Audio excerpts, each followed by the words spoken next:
So already this week, there's been a huge amount of activity within the ANC in what is an ANC leadership election year. The ANC in Limpopo said it would support President Cyril Ramaphosa's campaign for a re-election. The Tourism Minister, Lindiwe Sisulu, sharply criticized for what the acting Chief Justice Raymond Zondo described as her insults against judges. There's, of course, the whole issue of the Zondo Commission, the first part of the report being released, a lot more findings to come. So then, what does all of this mean for the ANC? Is there going to be more chaos in the governing party this year? Could we even find that the party finds it difficult to stay together? There is, of course, that crucial election in just 2 years' time. To discuss all of this, we're joined by Rebone Tau, political analyst, author of The Rise and Fall of the ANC Youth League, and Professor Setelejo Matabisi, sociology professor at the University of the Free State. To both of you, good afternoon, and I thank you for your time this afternoon. Rebone, let me start with you. I mean, if you look at all of these things going on in the ANC, there are huge divisions. Are you expecting these divisions to get deeper and more difficult this year? Good afternoon, Stephen, and good afternoon, Prof, and the viewers at home. The result of the matter, even what Stan Mathabati did at the January statement, it's something that has never been done at an ANC rally, January statement, because the January 8 statement is a statement of the National Executive Committee that outlines the plan for 2022. You know, it's not a platform to announce your preferred candidate, because the ANC processes, if one would explain, is that there's a time when the nomination process is opened, and that's when branches now start to prepare for BGMs to nominate the ideal candidate for the National Executive Committee as a whole, not only the president. Now, what Stan did was ill-discipline, and one gets disappointed at President Ramaphosa that he does not even condemn such a stunt that is being done, because you must remember that immediately after Stan Mathabati pronounced that, the following day we saw the Secretary of the Northern Cape, Deshi, on Twitter also saying that they endorse President Ramaphosa for second term. Are they now taking the powers away from branches? Because a conference of the ANC is not a conference of the Provincial Executive Committee or the Regional Executive Committee, but it is a conference of branches, and branches should be allowed to given that space to engage on whether President Ramaphosa should go for second term. So that alone causes the divisions. I'll give an example. Now, even on Friday, there was the Youth League lecture on Peter Mokaba, and young people who are Youth League members were saying second term. And then you started seeing some of those who are in the national task team of the Youth League coming out and saying, no, we still have to go to a conference. Congress of the Youth League that will pronounce itself who are they going to support for this conference. And now the Youth League leadership then comes out and says, no. As the Youth League, we have not said that we support President Ramaphosa for second term. So these are some of the divisions that we know that have been there over, I mean, this National Executive Committee has never been united since day one after being elected in Nazareth. We know when Esma Khashule in KwaZulu-Natal speaking at one of their lectures saying that to his members, comrades, that 5 years is not a very long time. And indeed, we have arrived at the 5 years. The term of office is coming to an end in December, where a Secretary General remains suspended of the ruling party as they prepare the processes. And you must remember that they have also not had the National General Council due to COVID-19 regulations and so forth. So this is a very interesting. It's not only the conference. Well, are waiting to see should the General Council of the ANC, National General Council of the ANC sit, how is the mood going to be? Because some have been saying that they want this National General Council, they want President Ramaphosa to come and account. And this in the main, this message has been coming from the RT faction. And you are still to have also the policy conference of the ANC. So these are going to be very interesting processes building up to the December conference. But the divisions, the battle lines are drawn. That's the reality of the matter. We have seen when Esma Khashule on the 7th of January, when he tried to go to Vembe, to one of the branches that we have a program, the Regional Executive Committee, through the secretary, had to write to that branch and tell them that Esma Khashule will not be allowed to come to that event. They should cancel it because his membership is suspended. And then on Sunday, we saw at the funeral of the late mayor in one of the municipalities in Mpumalanga that Esma Khashule was there, and he was welcomed by some of the members, and we saw him along the side of the acting secretary of the Mpumalanga Mpumalanga province, and you must remember that you still have to have provincial conferences building up to the national conferences. And up to so far, there have been regional conferences sitting in some of the provinces like Limpopo, like KZN. We're still waiting to see what is going to also happen in Mpumalanga, because Mpumalanga, they've been trying to go to the provincial conference. And every time they try to go to the provincial conference, people die in those BGMs, people get hurt. And the ANC is not able to deal with some of this ill discipline within the party.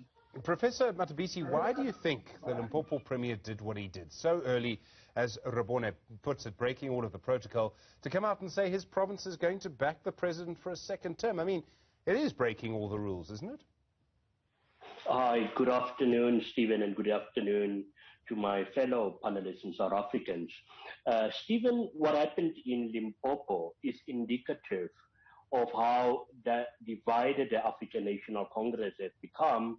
And this has been how the African National Congress has been operating, an organization more than 100 years, which fails to deal with the basics. And here you've got a senior leader of the party doing something which I strongly believe that was out of line, and that's why some people are even making comparisons with what he pronounced and what the article that the Minister Sisulu penned.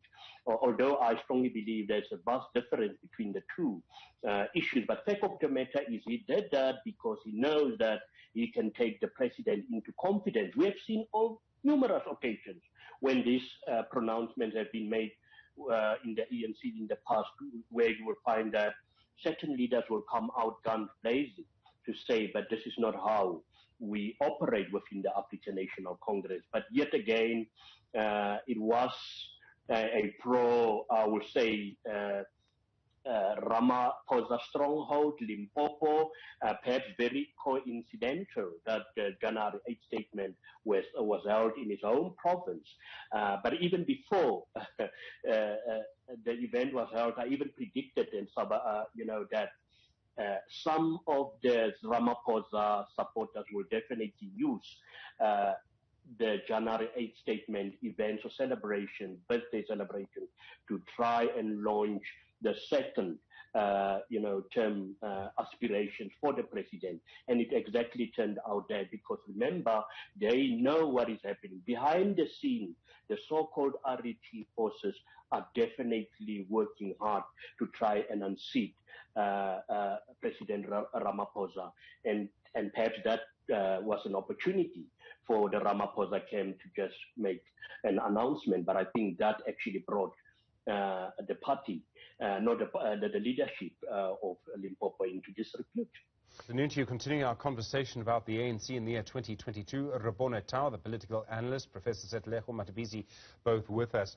Rabone, for the first time that I can remember, my memory goes back a little bit, the ANC is trying to have a leadership election without a Secretary General, because Ace Makashule is suspended. There's no way he gets reinstated, I think, before the election. And then the Deputy Secretary General, Jesse Duarte, is unfortunately unwell. And in fact, there's an acting Secretary General in, I think, Paul Mashatile at the moment. So, Rabone, what impact does that have? Because the Secretary General's office has to manage branch general meetings, branch audits, provincial audits. There's a huge amount of work that office does. I think let's one start by saying it's not the first time there's, I think, the African conference of the ANC where the acting Secretary General had to deliver an organizational report. And the result of the matter, also, you must remember that the issues of the branch meetings, yes, they might be under the SGO, which is known as the Secretary General's office, which include the DSG and the SG. But also you have what you call the national organizer in the ANC. And currently, Nomvula Mkwanyane is the national organizer of the ANC. And the auditors and the process of branch meetings and everything is also done through that office that Nomvula Mkwanyane is the head of organizing of the ANC. So the processes will still continue because you have someone who is dedicated and who does focus on branches and making sure. And you must remember that during this process also of a conference, there are committees that are set up. There will be like your committee of disputes that will be set up that will deal with the disputes of branches. So the organization will still be running in spite of the SGO being in the challenge that it is in. But yes, it is a situation where the SGO, both the SG and the DSG, are currently not in office. Professor Matabisi, one of the key things that's going to happen throughout the year is the Zondo Commission report and its implications, and I think the consequences are going to go on and on and on. We've had the first section being released. We've got 2 more sections to come. Some people in the ANC are surely going to be implicated. Well, it seems on the balance from what we've seen in the public evidence that some will be implicated. Professor, what impact is that going to have on the ANC? And key to that is whether the ANC acts against those people or if it doesn't. Well, we need to reflect on conflict dimensions.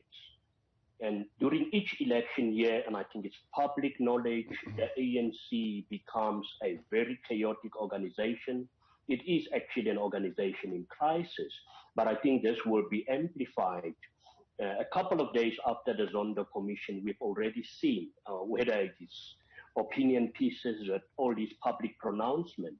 And those are the indirect consequences of a report which I think would once again dent the image of these glorious organizations, which I strongly believe as an organization there's nothing wrong to be a member of the African National Congress. And I often say it's not our role as analysts or commentators to indicate to people which party to join, but fact of the matter is the ANC is bleeding, and I think it will definitely shed much more blood during the course of this year. Not blood inflicted by the opposition. It will be pressure inflicted by its own party members, the ANC taking on the African National Congress, because during each elective conference year, some leaders and members are even willing to take the lives of others. And let us just hope that this is not what is going to happen. But definitely there will be a lot of name calling,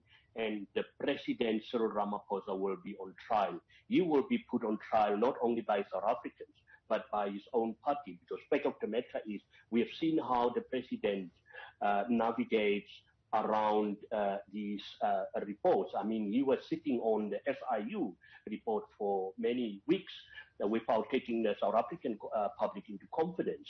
And we would like to see how he is going to navigate around this particular issue. But it's not only for the President to decide. The African National Congress has an integrity committee, and we will see whether this time around will they take a proactive stance to take action against, or at least, held those who are implicated to account. The African National Congress owes that to its own members, but remember, the ANC is a ruling party, so they've got a larger responsibility beyond the ANC members, and it's only also a responsibility to South African citizens. But for me, it will definitely be a year, other than any other, where the African National Congress will be fighting its own